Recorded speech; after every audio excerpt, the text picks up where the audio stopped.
Lukas 24, vers 1 tot 53. En baie vroeg in die môre op die eerste dag van die week, het hulle en anders saam met hulle by die graf gekom en die speserye gebring wat deur hulle toe berei was. En hulle het die steen van die graf afgerol gevind. En toe hulle ingaan, het hulle nie die liggaam van die Here Jesus gekry nie. En terwyl hulle hieroor in verleentheid was, staan daar 2 manne by hulle in blink klere. En toe hulle baie bevrees word en met hulle aangesigte na die aarde buig, sê die manne vir hulle: "Waarom soek julle die lewende by die dooies? Hy is nie hier nie, maar hy het opgestaan. Onthou hoe hy vir julle gesê het, toe hy nog in Galilea was, die Seun van die mens moet oorgelewer word in die hande van sondige mense en gekruisig word en op die 3de dag opstaan." En hulle het sy woorde onthou.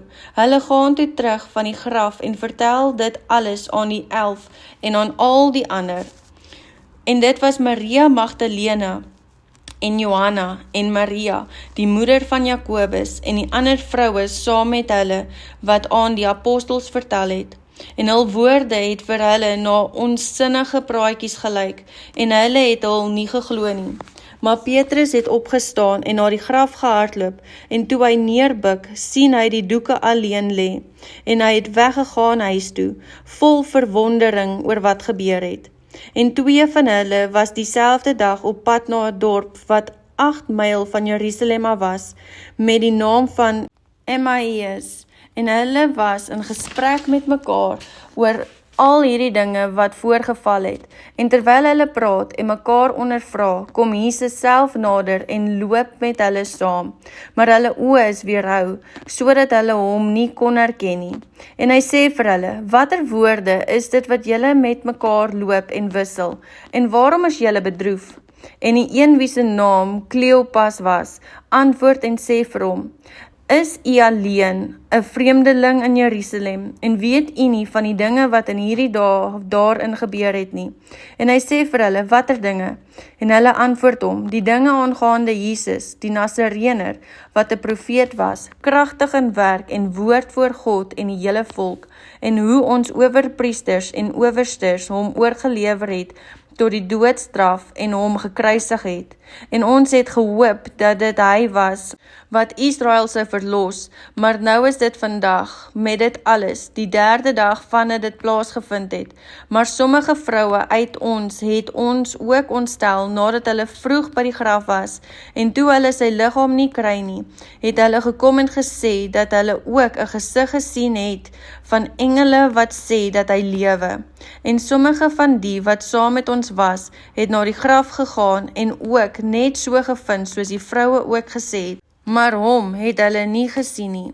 En hy sê vir hulle: "O, onverstandiges, met harte wat traag is om te glo alles wat die profete gespreek het, moes die Christus nie hierdie dinge ly en in sy heerlikheid ingaan nie? En hy het begin van Moses en al die profete af en vir hulle uitgelê in die skrifte die dinge wat op hom betrekking het. Daarop kom hulle naby die dorp waarheen hulle op reis was, en hy het gemaak of hy verder wou gaan.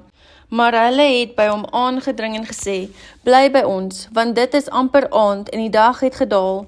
En hy het ingegaan om by hulle te bly. En toe hy met hulle aan tafel was, neem hy die brood en dank, en hy breek dit en gee dit aan hulle. Toe is hulle oë geopen en hulle het hom herken, en hy het uit hulle gesig verdwyn. En hulle sê vir mekaar: "Was ons hart nie brandende in ons toe hy met ons op die pad gepraat en vir ons die skrifte uitgelê het nie?" Toe staan hulle in dieselfde uur op en gaan na Jerusalem terug en vind die 11 en die wat saam met hulle bymekaar was, wat sê: "Die Here het waarlik opgestaan en het aan Simon verskyn." Toe vertel hulle wat op die pad gebeur het, en hoe hy aan hulle bekend geword het by die breking van die brood. En terwyl hulle hieroor praat, staan Jesus self in hul midde en sê vir hulle: "Vrede vir julle." Toe het hulle verskrik en baie bang geword en gemeen dat hulle 'n gees sien. En hy sê vir hulle: "Waarom is julle ontsteld en waarom kom daar twyfel in julle hart op? Kyk na my hande en my voete, want dit is ek self.